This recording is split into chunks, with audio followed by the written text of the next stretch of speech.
Okay, welcome to another lesson of the most common mistakes in English.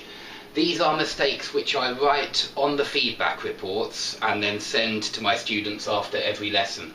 So it's very easy for me to check what mistakes are often made, and these are all mistakes which are very often made. I don't know if my students read the feedback reports. I hope that, in fact I know some of them do, but I think unfortunately some of them are a bit lazy and don't even read their mistakes. Well, please try and focus on mistakes which you often make and try to just stop making them. Correct yourself. I know it's hard, but it does get easier the more times you repeat the correct version. So, I have made the homework. I hope that all of you very quickly say, no, I have done the homework. Done. Please remember, if you want an easy way to remember, do for homework.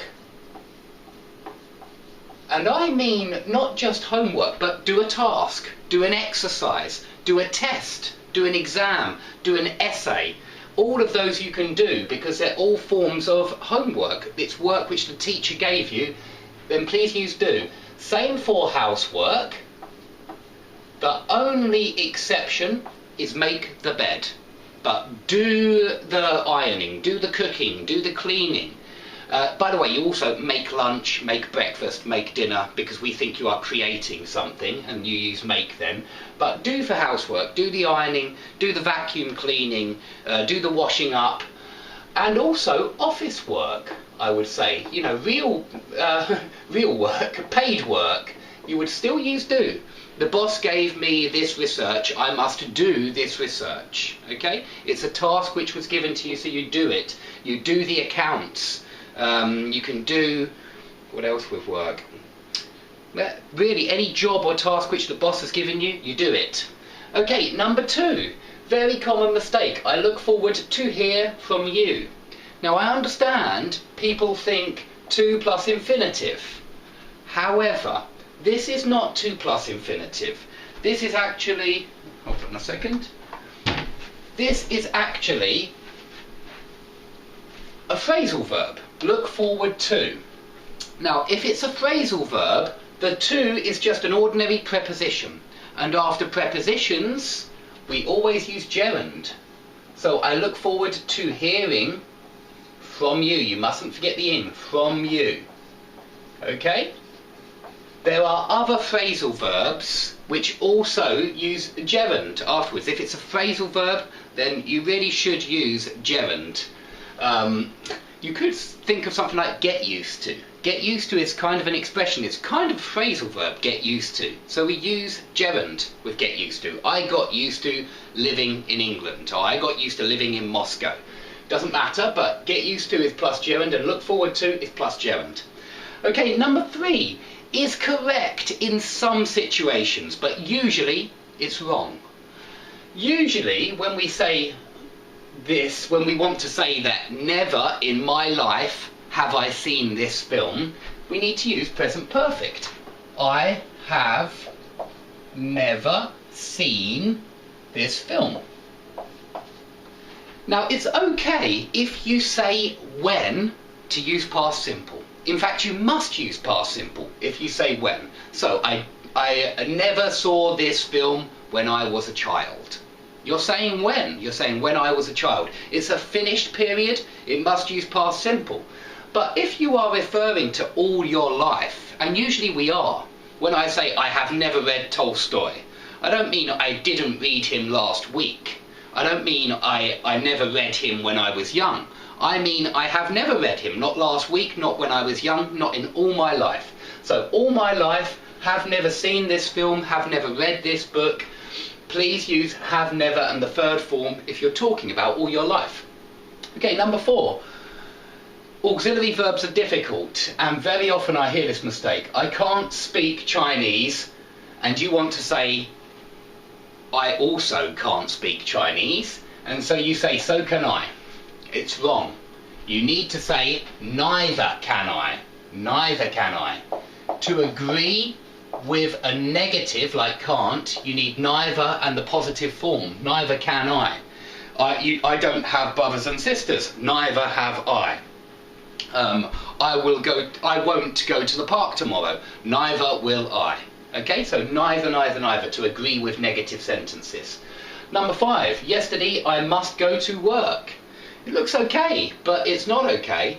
If you want to put must in the past, and I mean must like an obligation. This is an obligation. I was obliged to go to work. If you want to put must in the past, there is no past of must. It doesn't exist. So you have to use had to. Yesterday I had to go to work. Okay? There's no past form of must. So must as an obligation in the past, it's had to. Okay, so when I was young, I had to wear a school uniform. Not when I was young, I must wear a school uniform. I had to. Okay, number 6. I called to him last night. Really typical mistake. Unfortunately, we do not use to. I called him last night. I phoned him last night. I rang him last night. All our phoning verbs have no preposition. I called him, I rang him, I phoned him. Okay? Doesn't matter which other verb you use, you're still no preposition here, nothing at all. Okay? So just I called him, I phoned him, I rang him. Okay, number 7, first conditional. If I'll go to London, I'll visit the tower. No. The same if we say when. When I'll go to London, I'll visit the tower. Incorrect. Why?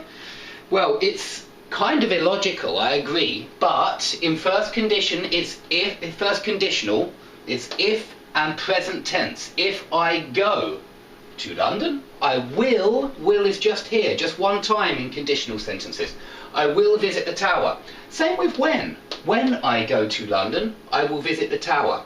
This is why when is very often plus present when students use future. You need to say, when I am 65, I will retire, because this is first conditional. But most students say, when I will be, and that is wrong. When I will be 65, I will retire, it's wrong. Okay, so just present tense after if and when. Number 8, he didn't want that I would come. This verb, want, is very often badly used. And it shouldn't be, because it's a very, very useful verb. And so please remember that want that is always wrong. There is no sentence in English where want that is possible. So when you say want that, it's wrong. You need to say he didn't want, then you need the subject, which is I, which changes to me. He didn't want me. Now I know maybe you think this sounds funny. It does if you just put a full stop on the end of that sentence, but you just say he didn't want me and then to plus infinitive. To come. He didn't want me to come. Okay, to the party, maybe. Okay, number 9. He liked a girl which was a nurse. I hope this mistake is clear. I hope you can immediately see what to do. Who? This is a person, not an object. Okay, so he liked a girl who was a nurse. Number 10, he was staying near the window.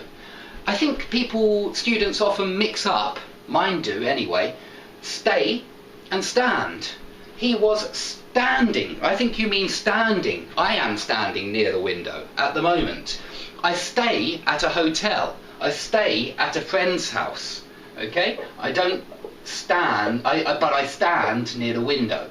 So he was standing near the window, but he stayed at a hotel. Also with traffic jams, by the way, we don't stay in traffic, we don't stand in traffic, we sit in a traffic jam. That may be different from your language, but in English we sit in a traffic jam because you are sitting in the car. Okay, so you're sitting in the traffic jam and waiting.